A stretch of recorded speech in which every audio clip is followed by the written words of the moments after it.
ಒಂದು 56ನೇ ಸಿನಿಮಾ ಒಂದು ಡಿಫ್ರೆಂಟ್ ಜನ ಏನು ಅಭಿಮಾನಿಗಳಿರ್ಬೋದು ಮಾಡಿದ ಪ್ರೇಕ್ಷಕರಿರ್ಬೋದು ಎಕ್ಸ್ಪೆಕ್ಟೇ ಮಾಡಿರಲಿಲ್ಲ ಈ ಥರ ಒಂದು ಬರುತ್ತೆ ಅಂತ ಸ್ಟಾರ್ಟ್ ಹೊಡೆದಿದ್ದೆ ಏನಿಲ್ಲ. ನಾನು ದರ್ಶನ್ ಸರ್ ಮೊದಲೇ ಸಿನಿಮಾ ಅಂದ್ರೆ ಜೊತೆಗೆ ಟ್ರಾವೆಲ್ ಮಾಡ್ಕೊಂಡು ಬಂದಂಥವ್ನು ನಾನು. ಸೊ ನನಗೂ ಅದೊಂದು ಆಸೆ ಇತ್ತು, ದರ್ಶನ್ ಸರ್ ಏನಾದ್ರು ಬೇರೆ ಪ್ರಯತ್ನ ಪಡಬೇಕು ಅವ್ರನ್ನ ಇಟ್ಕೊಂಡು ಅಂತ. ಸೊ ನನಗೊಂದು ಅವಕಾಶ ಸಿಕ್ತು, ಜಡೇಶ್ವರ ಜೊತೆ ಮಾತಾಡ್ಬೇಕಾದ್ರೆ ಆ ಥರದೊಂದು ಕಥೆಯ ಎಳೆ ಸಿಕ್ತು. ಸರಿ ಆಯ್ತು, ಇದ್ರ ಮೇಲೆ ಪ್ರಯತ್ನ ಪಟ್ಟು ನೋಡೋಣ, ಹೇಳೋಣ ಸಾರಿಗೆ ಒಪ್ಕೋತಾರ ಅಂತ ಅಂದ್ಬಿಟ್ಟು ಅಂತ.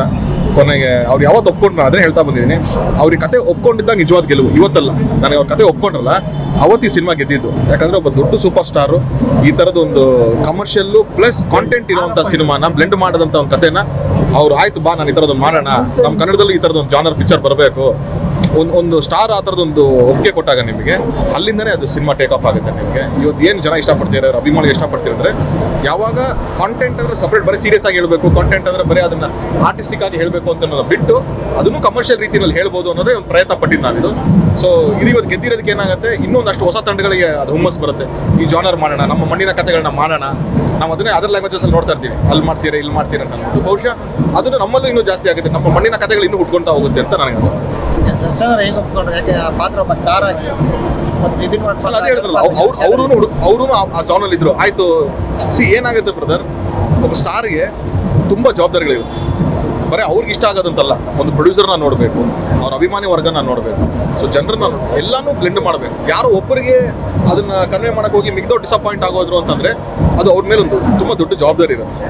ಸೊ ಆ ಥರ ಇದ್ದವ್ರು ಕೂಡ ಅವ್ರು ಯೋಚನೆ ಮಾಡಿದ್ರು, ಆಯಿತು ಇದೊಂದು ನಾವು ಪ್ರಯತ್ನ ಪಡೋಣ. ಅದಕ್ಕೆ ಸರಿಯಾಗಿ ರಾಕ್ಲೈನ್ ವೆಂಕಟೇಶ್ ಸರ್ ಸಾಥ್ ಕೊಟ್ಟರು. ಆಯ್ತು ಬಾ ದರ್ಶನ್ ಇರಲಿ, ನನ್ನ ಬ್ಯಾನರ್ಲಿ ಈ ಥರದ್ದು ಪ್ರಯತ್ನನೇ ಆಗಲಿ ಅಂತ. ಸೊ ಈ ಥರದ ಒಂದು ಮನಸ್ಥಿತಿ ಬಂದಾಗ ನಿಮ್ಗೆ ಆಟೋಮೆಟಿಕ್ಲಿ ಈ ಥರದ್ದು ಸಿನಿಮಾ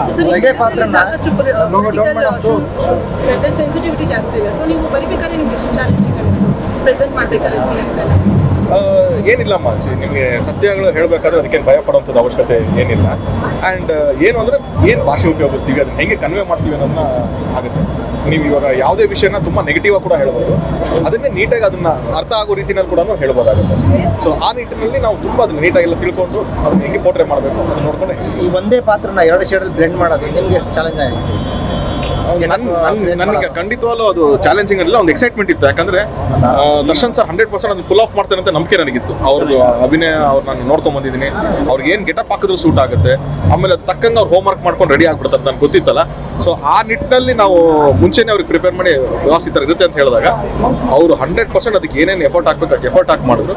ಅದೇ ನಿಮ್ಗೆ ಟೋಟಲ್ ಲುಕ್ಕಿಂದ ಇರ್ಬೋದು, ಅವ್ರ ಬಾಡಿ ಲ್ಯಾಂಗ್ವೇಜ್ ಇಂದ ಇರ್ಬೋದು, ವಾಯ್ಸ್ ಡಬ್ಬಿಂಗ್ ಇಂದ ಇರ್ಬೋದು, ಆಮೇಲೆ ಬಾಡಿ ಅವ್ರು ಟೋನ್ ಡೌನ್ ಮಾಡ್ಕೊಂಡಿರ್ಬೋದು. ಆ ಯಂಗರ್ ಕ್ಯಾರೆಕ್ಟರ್ಗೆ ನೀವು ನೋಡಿದ್ರೆ ಬೈಸಿಪ್ಸ್ ಇದೆಲ್ಲ ಅವ್ರಿಗೆ ಪವರ್ಫುಲ್ ಆಗಿ ಕಾಣಿಸ್ತಿರ್ತಾರೆ. ಈ ಇನ್ನೊಂದು ಕ್ಯಾರೆಕ್ಟರ್ ಬಂದ ತಕ್ಷಣ ಬಾಡಿ ಲೋ ಇರುತ್ತೆ.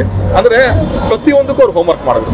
ಸೊ ಅದ್ರ ರಿಸಲ್ಟ್ ನಿಮ್ಗೆ ಕಾಣಿಸ್ತಾ ಇದೆ. ತರುಣ್ ಸುಧೀರ್ ಅವ್ರನ್ನ ನೋಡಿದಾಗ ಕಾಲಘಟ್ಟವನ್ನ ಮೀರಿ ಮಾಡಿದಂಥ ಕತೆ, ತುಂಬಾ ಹಿಂದೆ ಹೇಳಬೇಕಾದಂಥ ಕತೆ, ಇವತ್ತಿನ ಕಾಲಕ್ಕೂ ಮುಂದಿನ ಕಾಲಕ್ಕೂ ಪ್ರಸ್ತುತವಾದಂಥ ಕತೆ. ಹೌದು, ಯಾವತ್ತಿದ್ರೂ ವಿಷಯಗಳು ಕೆಲವೊಂದು ಹೇಳಲೇಬೇಕು. ನಮ್ಗೇನಂದ್ರೆ ಇವತ್ತಿಗೂ ಐರನ್ ಏನು ಅಂತಂದ್ರೆ, ಅಲ್ಲಿಂದ ಇಲ್ಲಿವರೆಗೂ ಬಂದ್ರು ಇನ್ನೂ ಕೆಲವೊಂದು ವಿಷಯಗಳು ಬದಲಾಗಿಲ್ವಲ್ಲ, 50 ವರ್ಷ ದಾಟ್ಕೊಂಡ್ಬಂದ್ರು ಇನ್ನೂ ಬದಲಾಗ್ತಾ ಇಲ್ವಲ್ಲ, ಏನಕ್ಕೆ ಇದು?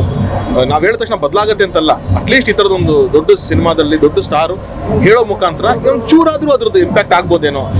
ನಾವು ಸಿನಿಮಾ ಮಾಡೋದು ಮನೋರಂಜನೆಗಾಗಿ, ಸಿನಿಮಾ ಒಂದು ಬಿಸ್ನೆಸ್, ಒಂದು ಪ್ರೊಫೆಷನ್ ಇದೆ.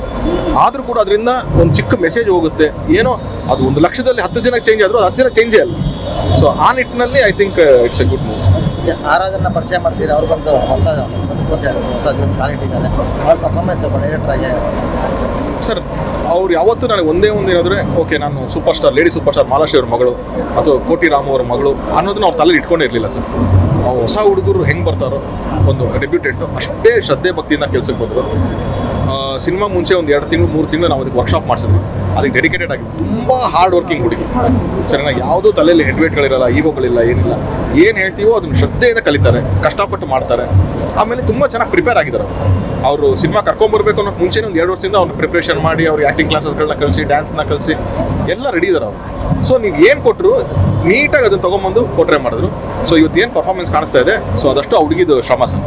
ದರ್ಶನ್ ಪಿಕ್ಚರ್ ನೋಡಿದ್ದಾರೆ ಎಲ್ಲ ಅಂದರೆ ನಾವು ಇಷ್ಟ ಫಸ್ಟ್ ನೋಡಿದ್ರೆ ರಾಕ್ಲೈನ್ ಸರ್, ದರ್ಶನ್ ಸರ್. ಅಂದರೆ ಅವಾಗಿನ್ನ ರೀ ರೆಕಾರ್ಡಿಂಗ್ ಅಂತ ಇರಲಿಲ್ಲ, ಎಡಿಟಿಂಗಲ್ಲಿ ನೋಡಿರ್ತೀವಿ ಫಸ್ಟು.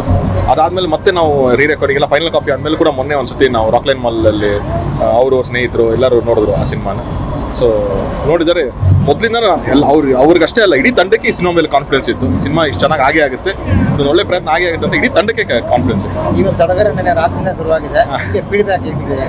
ತುಂಬ ಪಾಸಿಟಿವ್ ಆಗಿದೆ ಸರ್. ಅಂದರೆ ನಾನು ರಾಬರ್ಟ್ ಮಾಡಿದ್ದೀನಿ, ಈ ಥರ ಒಂದು ಎಕ್ಸ್ಪೀರಿಯನ್ಸ್ ಮಾಡಿದ್ದೀನಿ. ಅವಾಗೂ ಬೆಳಗ್ಗೆ ಅರ್ಲಿ ಮಾರ್ನಿಂಗ್ ಶೋಸ್ಗಳಿತ್ತು, 12 ಗಂಟೆ ಶೋ ಎಲ್ಲ ಇರಲಿಲ್ಲ, ಅರ್ಲಿ ಮಾರ್ನಿಂಗ್ ಶೋಸ್ಗಳಿತ್ತು. ಆ ಫಿಲಮ್ ನೋಡ್ಕೊಂಡು ಬಂದಾಗ ನನಗೆ ಸಗದಾಗಿದೆ ಪಿಕ್ಚರು, ಸೂಪರ್ ಆಗಿದೆ, ಹಂಗೆ ಅಂತೆಲ್ಲ ಹೇಳಿ ನಾನು ಕೇಳಿದ್ದೀನಿ. ಇಲ್ಲಿ ನಾನು ಶೋ ಮುಗಿಸ್ಕೊಂಡು ಆಚೆ ಬರ್ಬೇಕಾದ್ರೆ ಅವರು ಅಭಿಮಾನಿಗಳೆಲ್ಲ ಬಂದು ಥ್ಯಾಂಕ್ ಯು ಅಣ್ಣ, ಈ ಥರ ಒಂದು ಪಿಕ್ಚರ್ ಮಾಡಿಕೊಟ್ಟಿದ್ದಕ್ಕೆ ನಮಗೆ ಖುಷಿಯಾಗಿದ್ದೀವಣ್ಣ ನಾವು, ಥ್ಯಾಂಕ್ ಯು. ಆ ಥ್ಯಾಂಕ್ ಯು ಅನ್ನೋ ಪದದಲ್ಲೇ ಎಷ್ಟು ಎಮೋಷನ್ ಇತ್ತು ಅಂತ ನನಗೆ ಗೊತ್ತಾಗ್ತಾ ಇದೆ. ಸೊ ಆ ನಿಟ್ಟಿನಲ್ಲಿ ನಾನು ಅವ್ರುಗಳಿಗೆ ಥ್ಯಾಂಕ್ಸ್ ಹೇಳಬೇಕು ಈ ದೊಡ್ಡ ಸಕ್ಸಸ್ ಕೊಟ್ಟಿದ್ದಕ್ಕೆ.